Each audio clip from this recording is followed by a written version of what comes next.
midi. Pierre-Antoine Donnet, merci d'être avec nous. Bonjour, vous êtes l'ancien correspondant de l'AFP à Pékin. Est-ce que vous avez un peu plus d'infos sur ce qu'il s'est passé? Écoutez, je pense que j'ai guère plus d'informations que vous-même, vous les avez.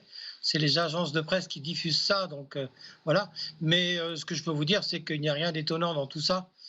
Ces opérations d'intimidation sont régulières, elles se succèdent les unes aux autres et elles se sont multipliées depuis la visite à Taïwan en juin de l'année dernière de Nancy Pelosi, qui était à l'époque la présidente de la Chambre des représentants. Alors vous dites que ce sont des provocations. Tout à l'heure, on parlait de ligne rouge en parlant de Vladimir Poutine. On était sur un autre sujet. Est-ce que vous diriez que les Chinois titillent la ligne rouge des Occidentaux ou pas? Écoutez, en fait, leur stratégie, elle est très simple. Elle est double. Un, c'est terroriser la population de Taïwan. Ça ne marche pas.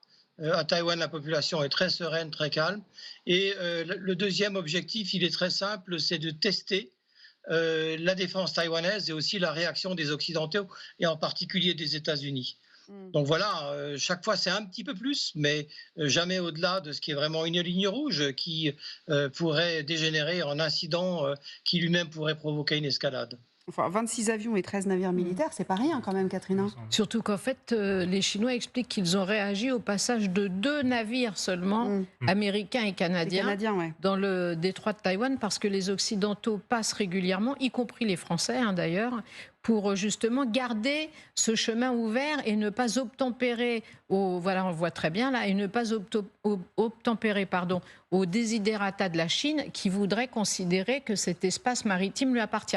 Donc régulièrement, les Occidentaux passent pour prouver que cette voie doit rester ouverte et que tout le monde peut transiter par là. Mais c'est vrai que la réaction de la Chine là est quand même très forte. Alors dès samedi, quand les bâtiments américains et canadiens sont passés, Pékin a annoncé qu'elle était en état d'alerte élevé.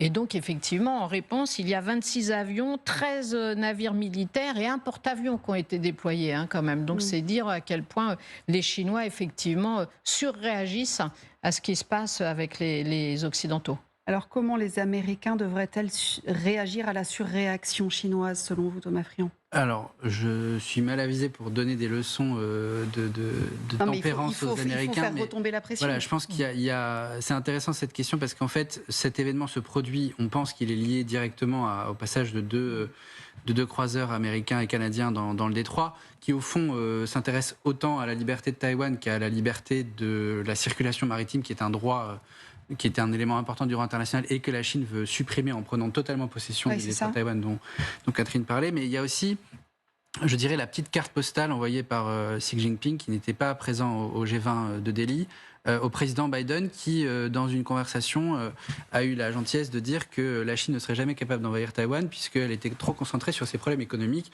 On sait qu'elle a une crise du logement qui peut effondrer son économie. En tout cas, c'est un sujet de préoccupation majeur en termes de stabilité financière et qu'elle a des problèmes de chômage qui sont très graves, y compris parce que le chômage des jeunes est très élevé et que ça fait bouillir la marmite sociale chinoise. C'est pour ça d'ailleurs que Xi n'était pas à Pékin, au G20. Il a envoyé son Premier ministre, en effet, alors qu'il avait un intérêt majeur à se trouver à Delhi.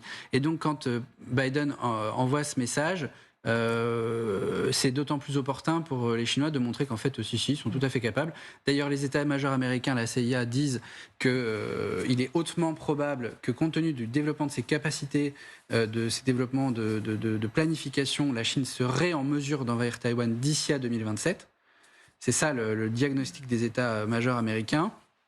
Et cela même invite les grandes entreprises américaines, et pas seulement, qui ont des chaînes de valeur importantes développées dans la région et ancrées à Taïwan, à se préparer dès maintenant à ce risque d'invasion. C'est-à-dire que le sujet n'est pas est-ce que ça va se produire, mais quand ça va se produire. Et à chaque fois que ce type d'incursion dans d'abord le détroit, puis ensuite les zones territoriales taïwanaises se produisent de façon de plus en plus fréquente, de plus en plus grave, avec en effet une massification des moyens, jusqu'à des scènes de guerre un peu étranges au moment de la visite de Pelosi, où on voyait les missiles balistiques voler au-dessus de Taïwan, précisément pour terroriser la population et tester les défenses. Eh bien, c'est dans cette perspective d'envoyer systématiquement le signe que oui, la Chine se prépare sur le plan des capacités, sur le plan de la planification, pour un débarquement amphibie de grande ampleur.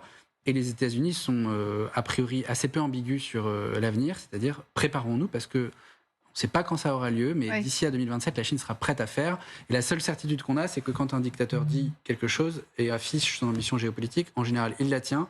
C'est en tout cas une des principales leçons qu'on a retenues des propos de Vladimir Poutine, qu'on avait un peu du mal à interpréter jusqu'à ce qu'il entre en Ukraine. C'est d'ailleurs un peu pour ça, et on l'a analysé souvent comme ça, Valérie, que les États-Unis ont réagi aussi rapidement sur l'invasion de l'Ukraine, pour montrer aussi aux Chinois, voilà ce qu'on est capable de faire si vous passez la ligne. Si on remonte un petit peu le temps, la plupart des experts datent la pulsion de Vladimir Poutine à envahir l'Ukraine au fait que l'Occident, à la différence notable de la France, s'est couché au moment de l'utilisation d'armes chimiques en Syrie.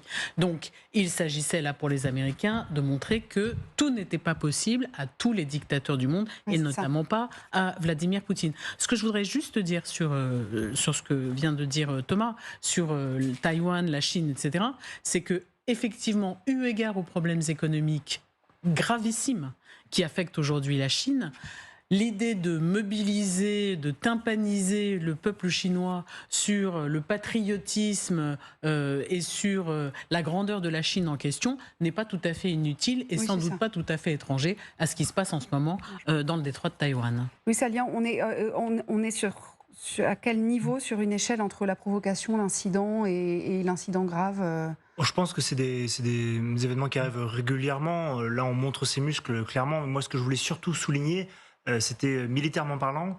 On peut se dire que Taïwan est assez petit vis-à-vis de la Chine, et donc que les spécialistes disent, pour reprendre ce que Thomas disait tout à l'heure, qu'il ne soit pas prêt avant 2027, ça peut paraître un peu bizarre. Oui, bien sûr. Il va pouvoir l'englober. Il faut garder en tête qu'une île, c'est toujours compliqué à prendre. Et pour mémoire, donc pendant la Seconde Guerre mondiale, il avait été envisagé par l'URSS, par les Américains, pardon, d'envahir le Japon, ce qu'ils n'ont pas fait. Ils ont fait une petite expérience à Iwo Jima, et donc ça a été une expérience assez traumatisante pour les Américains. Ils ont décidé de ne pas envahir le Japon et de passer à une autre méthode que tout le monde connaît. Mais il faut garder en tête que si ça devait se reproduire à Taïwan, alors après je ne connais pas assez bien Taïwan pour vous dire que c'est possible ou non, mais si ça pourrait devenir un bourbier. Taïwan pourrait devenir un bourbier dans le cadre d'une opération conventionnelle amphibie, parce que c'est compliqué à mener, c'est loin, c'est consommateur en bonhomme. Et le dernier point qu'il faut souligner, c'est que Taïwan est une toute petite force militaire, ça il faut le souligner, avec des alliés certes, mais c'est une toute petite force militaire, mais qui a une espèce d'arme atomique à elle, puisqu'elle a l'usine de microprocesseurs la plus productive du monde, puisqu'elle développe quelque chose de l'ordre de 95% de tous les microprocesseurs sur la planète. C'est la TSMC, la Taiwan Semiconductor Company. Et donc, si jamais cette usine venait à calancher, ça voudrait dire qu'il n'y aurait plus de ressources pour tous nos téléphones, tous nos circuits imprimés. Et que tout partirait dans le giron de la Chine, et éventuellement, après, on voit ce que ça peut faire en termes d'échelle. Pierre-Antoine Donnet, c'est intéressant cette histoire de microprocesseurs, parce que moi, naïvement, je pensais, je ne dois pas être la seule, que ce qui intéressait en fait les Chinois, plus que Taïwan, c'était les eaux territoriales, en fait. Écoutez, bien sûr, c'est les semi-conducteurs. Les semi-conducteurs, c'est le nerf de la guerre économique, industrielle et qui va très très loin pour les décennies à venir. Mais non, Taïwan, en fait, si vous voulez, pour eux, c'est devenu une sorte d'obsession pour Xi Jinping, parce que surtout, ça a été dit tout à l'heure, et je crois que ça a été dit de façon fort opportune, surtout dans ce climat de crise économique grave en Chine populaire, avec un chômage des jeunes qui est au plus haut jamais vu, avec déjà des problèmes sociaux qu'on voit venir. La grande crainte, c'est... Bon, là, on le voit évidemment. L'un des ressorts, c'est mobiliser le nationalisme chinois et détourner l'attention de la population chinoise de ses problèmes intérieurs. Mais au-delà, ce qu'on peut craindre, c'est que si cette crise économique dérape vraiment, si les investissements étrangers continuent de quitter la Chine pour aller ailleurs, avec une crise qui s'aggrave, on peut craindre là effectivement une décision qui serait irrationnelle de la part de Xi Jinping, qui se verrait mise en danger sur le plan intérieur.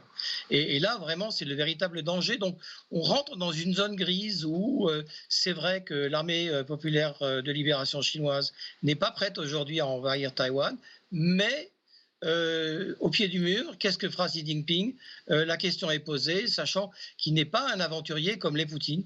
Donc les dés sont jetés, on verra dans les semaines qui viennent ou les mois qui viennent. Personnellement, je pense malgré tout que Xi Jinping saura raison garder. Catherine, ça serait, tout bénéfice pour Vladimir Poutine de voir un deuxième front s'ouvrir face aux Américains. Oui, mais c'est vrai que Xi Jinping lui-même n'avait pas l'air d'être très friand de cette aventure ukrainienne, hein, parce qu'il a quand même toujours été du côté de la Russie, mais en même temps, on sait que, par exemple, à Bali, au G20 de l'année dernière, il avait quand même bien dit qu'il était hors de question d'utiliser le nucléaire, il l'a dit à plusieurs reprises, etc., enlevant du coup à Vladimir Poutine un de ses arguments les plus terrorisants. Mais il est clair aussi que depuis un moment, on dit que la Chine s'est donné jusqu'à 2029, qui sera l'anniversaire de 1949, hein, par définition, pour reprendre Taïwan en termes symboliques. Donc c'est pour ça que les Américains prennent quand même la menace très au sérieux, parce que depuis le 24 février, on sait que l'inimaginable, l'impensable, et bien justement peut se réaliser. Donc c'est ça le point de fracture, en fait, hein, au-delà de l'invasion de l'Ukraine et de la Russie, etc., c'est plutôt de se dire qu'au XXIe siècle, ce qu'on imaginait avoir disparu en termes de menaces réapparaît, et dans des conditions évidemment tragiques, vu l'armement qui est utilisé. Donc c'est pour ça que c'est une question qui maintenant est prise très au sérieux par les Américains en particulier, mais les Occidentaux en général. Et avec encore potentiellement une autre forme de guerre, comme vous disiez, Louis Salian, un débarquement amphibie, enfin voilà, c'est une île, c'est évidemment, on fait la guerre d'une autre façon. Merci infiniment Pierre-Antoine Donnet d'avoir été avec nous.